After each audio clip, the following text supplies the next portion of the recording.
ಕೇಳು ಕೇಳು ಕೇಳು ಜಾಣ ಜಾಣ ಸುದ್ದಿಯ ಕೇಳು ಕೇಳು ಕೇಳು ಜಾಣ. ಇಂದು ಹಂದು ಮುಂದು ಹಿಂದು ಹರಿವು ತಿಳಿವು ಚುಟುಕು ಬೆರಗು ನಿತ್ಯ ನುಡಿಯುವತ್ತು ತರಲು ನಿತ್ಯ ನುಡಿಯುವತ್ತು ತರಲು ಕೇಳಿ ಜಾಣರ ಜಾಣ ಸುದ್ದಿಯ ಕೇಳು ಕೇಳು ಕೇಳು ಜಾಣ ಜಾಣ ಸುದ್ದಿಯ ಕೇಳು ಕೇಳು ಕೇಳು ಜಾಣ. ಸಂಪುಟ 4 ಸಂಚಿಕೆ 89 ಡಿಸೆಂಬರ್ 9, 2020. ಜಾಣ ಜಾಣೆಯರು.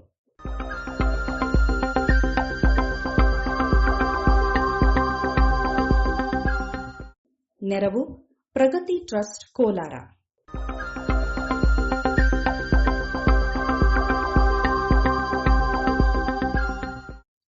ಚೀನಾವನ್ನು ಪತ್ತೆ ಮಾಡಿದವ.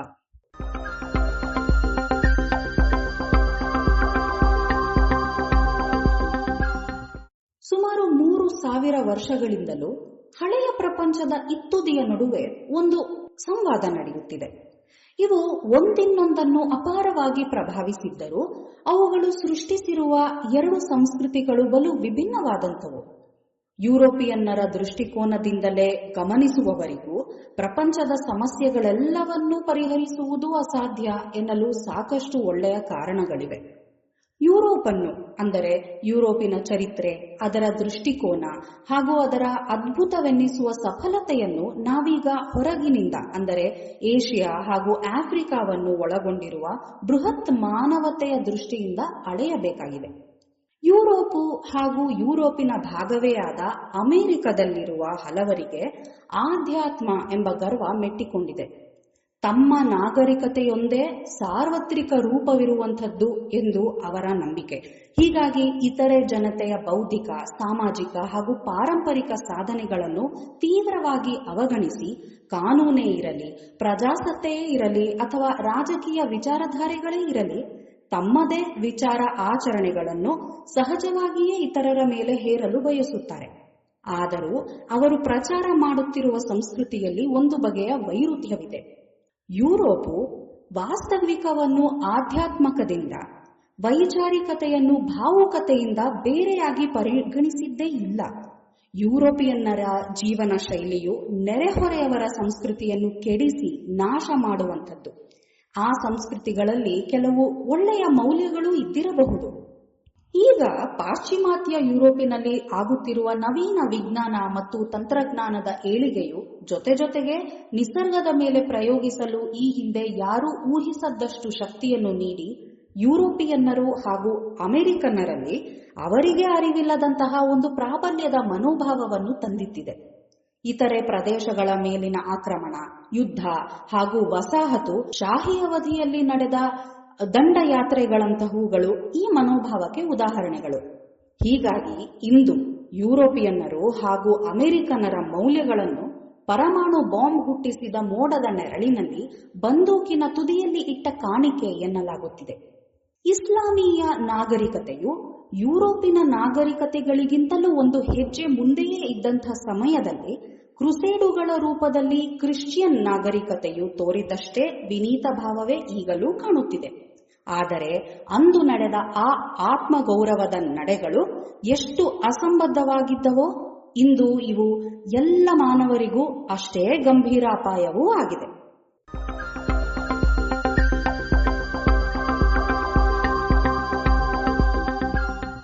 ಇದು ಯಾರೋ ಭಾರತೀಯ ಅಥವಾ ಏಷ್ಯಾದ ಪರಂಪರೆಯನ್ನು ಕೊಂಡಾಡುವ ಯೋಗಿಯೋ ಬಾಬಾವೋ ಹೇಳಿದ್ದಲ್ಲ. ಇದು ಕಳೆದ ಶತಮಾನದಲ್ಲಿ ಯುರೋಪಿನ ವಿಜ್ಞಾನ ಹಾಗೂ ಸಾಮಾಜಿಕ ನಡೆಗಳ ವಿಮರ್ಶಕನು, ವಿಜ್ಞಾನಿಯ ಜೊತೆಗೆ ಚರಿತ್ರಕಾರ, ಸಮಾಜ ವಿಜ್ಞಾನಿಯೂ ಆಗಿದ್ದ ಜೋಸೆಫ್ ನೀಡಮ್ ಎಂದೇ ಪ್ರಸಿದ್ಧನಾಗಿದ್ದ ನೀಡಮ್ ಎಂದವರು ಹೇಳಿದ ಮಾತುಗಳು. ನೀಡಮ್ ಹುಟ್ಟಿದ ದಿನ ಇಂದು ಡಿಸೆಂಬರ್ 9. ಜೋಸೆಫ್ ನೀಡಂಬರ ಪೂರ್ಣ ಹೆಸರು ನೋಯಲ್ ಜೋಸೆಫ್ ಟೆರೆನ್ಸ್ ಮಾಂಟ್ಗೊಮರಿ ನೀಡಮ್. ಈತ ಹುಟ್ಟಿದ್ದು ಸರಿಯಾಗಿ 120 ವರ್ಷಗಳ ಹಿಂದೆ 1900ನೇ ಇಸವಿ ಡಿಸೆಂಬರ್ 9ರಂದು ಲಂಡನ್ನಿನ ಹಾಲ್ ಸ್ಟ್ರೀಟ್ನಲ್ಲಿ ವೈದ್ಯನಾಗಿದ್ದ ಜೋಸೆಫ್ ನೀಡಮ್ ಮತ್ತು ಅವನ ಹೆಂಡತಿಯ ಒಬ್ಬನೇ ಮಗನಾಗಿ ಹುಟ್ಟಿದ. ತಂದೆಗೆ ವೈದ್ಯ ವಿಜ್ಞಾನದಲ್ಲಿ ಆಸಕ್ತಿ, ತಾಯಿಗೆ ಕಲೆ ಮತ್ತು ಸಂಗೀತದಲ್ಲಿ. ತನ್ನ ಮಗನೂ ತನ್ನಂತೆಯೇ ಸಂಗೀತದಲ್ಲಿ ಆಸಕ್ತಿ ತೋರಬೇಕು ಎನ್ನುವುದು ಆಕೆಯ ಆಸೆ. ಇದಕ್ಕೆ ತಂದೆಯ ವಿರೋಧವಿತ್ತು. ಇದಷ್ಟೇ ಅಲ್ಲ, ತಂದೆ ತಾಯಿಯರಿಬ್ಬರ ನಡುವೆಯೂ ಸಾಕಷ್ಟು ಭಿನ್ನಾಭಿಪ್ರಾಯಗಳು ಇದ್ದುದರಿಂದ ಮನೆಯಲ್ಲಿ ಶಾಂತಿ ಕಡಿಮೆಯೇ ಇತ್ತಂತೆ. ಬಾಲಕ ಜೋಸೆಫ್ ಇಂತಹ ಸಂದರ್ಭದಲ್ಲಿ ತನ್ನ ಪೋಷಕರ ನಡುವೆ ಮಧ್ಯಸ್ಥಿಕೆ ವಹಿಸುತ್ತಿದ್ದನಂತೆ. ಬಾಲ್ಯದಲ್ಲಿ ತಂದೆಯ ನೆರಳಿನಲ್ಲಿಯೇ ಬೆಳೆದ ಜೋಸೆಫ್ಗೂ ವೈದ್ಯನಾಗಬೇಕೆಂಬ ಹಂಬಲವಿತ್ತು. ಆದರೆ ಕಾಲೇಜ್ ವಿದ್ಯಾಭ್ಯಾಸ ಮುಗಿದ ನಂತರ ಈತ ಜೀವ ರಾಸಾಯನಿಕ ವಿಜ್ಞಾನದತ್ತ ಹೊರಳಿದ. ಮುಂದೆ ಈತ ಸಂಶೋಧನೆ ಮಾಡಿದ್ದು ಇದೇ ವಿಷಯದಲ್ಲಿಯೇ. ಆಗಿನ ಕಾಲದಲ್ಲಿ ಭ್ರೂಣಗಳು ಹೇಗೆ ರೂಪುಗೊಳ್ಳುತ್ತವೆ ಎನ್ನುವ ಬಗ್ಗೆ ಸಾಕಷ್ಟು ಕುತೂಹಲವಿತ್ತು. ಜೀನ್ಗಳಾಗಲಿ ಇತರೆ ಜೈವಿಕ ಚಟುವಟಿಕೆ ಸೂಕ್ಷ್ಮಗಳಾಗಲಿ ತಿಳಿದಿಲ್ಲದ ಸಮಯ. ಆಗಲೇ ಈತ ಜೀವ ಎನ್ನುವುದು ಜೈವಿಕ ರಾಸಾಯನಿಕಗಳ ಪೊಟ್ಟಣವಷ್ಟೇ ಎಂದು ವಾದಿಸಿದ್ದ. ತನ್ನ ಸಹೋದ್ಯೋಗಿಯಾಗಿದ್ದ ಜೀವಿ ವಿಜ್ಞಾನಿ ಡೊರೋಥಿ ನೀಡಮ್ಮಳನ್ನೇ ಮದುವೆಯಾದ. 37ನೆಯ ವಯಸ್ಸಿನಲ್ಲಿಯೇ ಭ್ರೂಣ ವಿಜ್ಞಾನದ ಚರಿತ್ರೆಯನ್ನು ಹಾಗೂ ಭ್ರೂಣದ ಬೆಳವಣಿಗೆಯಲ್ಲಿ ಜೀವ ರಾಸಾಯನಿಕಗಳ ಚಟುವಟಿಕೆಗಳನ್ನು ಕುರಿತು ಪುಸ್ತಕಗಳನ್ನು ಬರೆದ.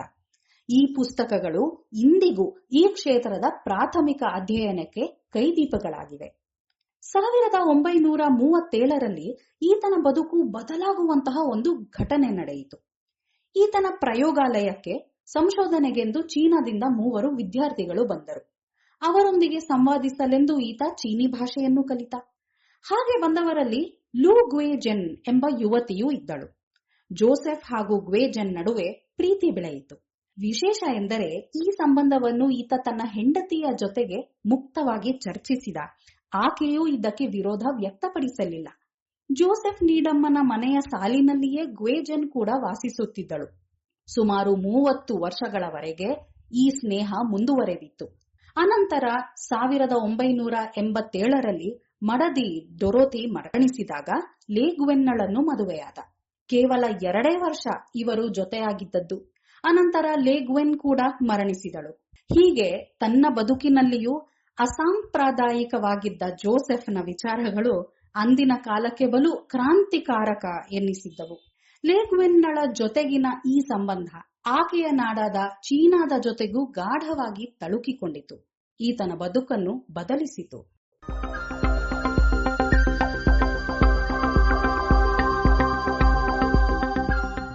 ಜೋಸೆಫ್ ನೀಡಮ್ಮರನ್ನು ಹಲವರು ಚೀನಾವನ್ನು ಅನ್ವೇಷಿಸಿದವ ಎಂದು ಹೇಳುವುದುಂಟು. ಇದು ಕೂಡ ಒಂದು ರೀತಿಯಲ್ಲಿ ಸತ್ಯವೇ. ಏಕೆಂದರೆ ಲೇಗ್ವೆನ್ನಳ ಪ್ರಭಾವದಿಂದ ಚೀನಾದ ಬಗ್ಗೆ ಆಸಕ್ತಿ ಬೆಳೆಸಿಕೊಂಡ ಈತ 2ನೆಯ ವಿಶ್ವಯುದ್ಧದ ಸಮಯದಲ್ಲಿ ಚೀನಾಗೆ ಹೋಗಿ ಅಲ್ಲಿಯೇ ಇದ್ದು ಅಲ್ಲಿನ ವಿಜ್ಞಾನ ಹಾಗೂ ಸಂಸ್ಕೃತಿಯ ಅಧ್ಯಯನದಲ್ಲಿ ತೊಡಗಿಕೊಂಡ. ಈ ಅಧ್ಯಯನದ ಫಲವಾಗಿ ಒಟ್ಟು 7 ಗ್ರಂಥಗಳನ್ನು ರಚಿಸಿದ. The science and civilisation of China ಎನ್ನುವ ಈ ಪುಸ್ತಕಗಳು ಚೀನಾದ ಪುರಾತನ ವಿಜ್ಞಾನ, ಸಂಸ್ಕೃತಿ ಹಾಗೂ ತಂತ್ರಜ್ಞಾನಗಳ ಅಧಿಕೃತ ದಾಖಲೆಗಳಾದವು. ಹೀಗೆ ಯುರೋಪಿನ ನೂತನ ವಿಜ್ಞಾನವಷ್ಟೇ ವಿಜ್ಞಾನವಲ್ಲ, ಪುರಾತನ ಸಂಸ್ಕೃತಿಗಳಲ್ಲಿಯೂ ಹಲವದರಲ್ಲಿ ವಿಜ್ಞಾನ ಹಾಗೂ ವಿಚಾರಗಳ ಹೊಳಹು ಇದೆ ಎಂದು ಮೊದಲು ವಾದಿಸಿದವ ನೀಡಂ. ಇದರೊಟ್ಟಿಗೆ ಕಮ್ಯುನಿಸಂ ಬಗ್ಗೆಯೂ ಈತನಿಗೆ ಒಲವಿತ್ತಾದ್ದರಿಂದ ಹಲವು ವಿದ್ವಾಂಸರು ಈತ ಎಲ್ಲವನ್ನೂ ಚೀನಿಗಣ್ಣಿನಿಂದಲೇ ಅಧ್ಯಯನ ಮಾಡುತ್ತಾನೆ ಎಂದು ಅವಹೇಳನ ಮಾಡಿದ್ದೂ ಉಂಟು. ಅದೇನೇ ಇರಲಿ, ಚೀನಿಯರ ಸಂಸ್ಕೃತಿಯಲ್ಲಿ ಬೆರೆತು ಹೋಗಿದ್ದ ನೀಡಂ ಆಕ್ಯುಪಂಕ್ಚರ್, ಸಿಡಿಮದ್ದಿನ ಆವಿಷ್ಕಾರವೇ ಮೊದಲಾದ ತಂತ್ರಜ್ಞಾನದ ಬಗ್ಗೆ ಯುರೋಪಿಗೆ ತಿಳಿಸಿ ಹೇಳಿದ್ದು ನೀಡಂ. ಕೇವಲ ಚೀನಾವಷ್ಟೇ ಅಲ್ಲ, ಭಾರತ, ಆಫ್ರಿಕಾ ಹಾಗೂ ದಕ್ಷಿಣ ಅಮೆರಿಕಾದ ಪುರಾತನ ಸಂಸ್ಕೃತಿಗಳ ವಿಜ್ಞಾನಗಳನ್ನು ಗಂಭೀರವಾಗಿ ಪರಿಗಣಿಸಬೇಕು ಎಂದು ಈತನ ಇರಾದೆ ಆಗಿತ್ತು. ಭಾರತೀಯ ಸಂಸ್ಕೃತಿಯ ಬಗ್ಗೆ ಈತ ಹೇಳಿದ್ದು ಹೀಗೆ: ಭಾರತೀಯ ನಾಗರಿಕತೆಯು ಬಲು ಕೌತುಕದ ಸಂಗತಿಯಾದರೂ ಅದರ ಬಹುತೇಕ ಪಾಲು ನಮ್ಮದರಂತೆಯೇ ಇದೆ. ಭಾರತೀಯರು ಹಾಗೂ ಯುರೋಪಿಯನ್ನರಲ್ಲಿ ನೋಡಲು ಹೇಗೆ ಹೋಲಿಕೆ ಇದೆಯೋ ಹಾಗೆಯೇ ಇವುಗಳ ನಾಗರಿಕತೆಗಳಲ್ಲಿ ಬಹಳಷ್ಟು ಸಾಮ್ಯವಿದೆ. ಕಲ್ಕತ್ತಾದ ರಸ್ತೆಗಳಲ್ಲಿ ನಡೆಯುವಾಗೆಲ್ಲ ಈ ಜನರ ಚರ್ಮದಿಂದ ಬಣ್ಣವನ್ನು ಬಿಳಿಚಿಸಿ ಬಿಟ್ಟರೆ ಅವರ ಚರ್ಯೆಗಳೆಲ್ಲವೂ ಇಂಗ್ಲೆಂಡಿನಲ್ಲಿರುವ ನಮ್ಮ ಗೆಳೆಯರು ಸಂಬಂಧಿಗಳವರದಂತೆಯೇ ಕಾಣುತ್ತದೆ. ಆದರೆ ಚೀನಿ ನಾಗರಿಕತೆಯ ಸೌಂದರ್ಯವೇ ಬೇರೆ, ಇವೆಲ್ಲವನ್ನು ಮೀರಿದ್ದು ಹಾಗೂ ಅತ್ಯಂತ ಗಾಢವಾಗಿ ಪ್ರೀತಿಸಬಹುದಾದಂಥದ್ದು, ಗಾಢವಾಗಿ ಕಲಿಯಲು ಪ್ರೇರೇಪಿಸುವಂತಹದ್ದು.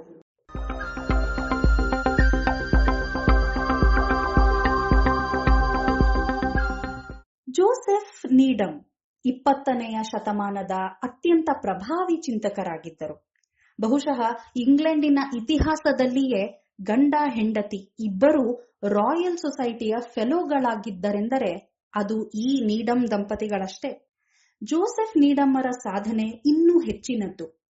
ಇಂಗ್ಲೆಂಡಿನಲ್ಲಿ ಸಮಾಜ ವಿಜ್ಞಾನದ ಅಕಾಡೆಮಿ, ರಾಯಲ್ ಸೊಸೈಟಿ ಹಾಗೂ ಇತಿಹಾಸ ಅಕಾಡೆಮಿ ಮೂರೂ ಸಂಸ್ಥೆಗಳ ಫೆಲೋ ಆಗಿ ಆಯ್ಕೆಯಾಗಿದ್ದ ಒಬ್ಬರೇ ವ್ಯಕ್ತಿ ಈತ ಮರಣಿಸಿದಾಗ ಈತನ ನೆನಪಿನಲ್ಲಿ ಕೇವಲ ಇಂಗ್ಲೆಂಡಿನಲ್ಲಿಯಷ್ಟೇ ಅಲ್ಲ, ಅಮೆರಿಕ, ಭಾರತ, ಚೀನಾದಲ್ಲಿಯೂ ವಿಶೇಷ ಸಂಸ್ಮರಣಾ ಕಾರ್ಯಕ್ರಮಗಳನ್ನು ಹಮ್ಮಿಕೊಳ್ಳಲಾಗಿತ್ತು.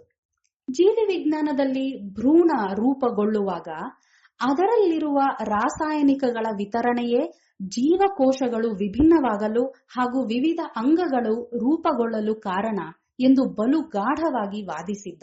ಇಂತಹ ವಿಜ್ಞಾನಿ, ತತ್ವಶಾಸ್ತ್ರಜ್ಞ, ಚರಿತ್ರಕಾರ, ಲೇಖಕ, ಚಿಂತಕನೇ ಮೊದಲಾದ ಹಲವು ವ್ಯಕ್ತಿತ್ವಗಳು ಮೇಳೈಸಿದ್ದ ಜೋಸೆಫ್ ನೀಡಮ್ ಹುಟ್ಟಿದ ದಿನ ಇಂದು ಡಿಸೆಂಬರ್ 9.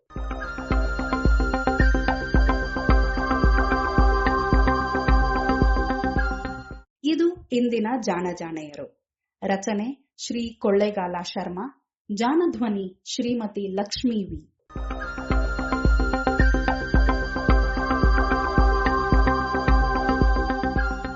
ನೆರವು ಪ್ರಗತಿ ಟ್ರಸ್ಟ್, ಕೋಲಾರ.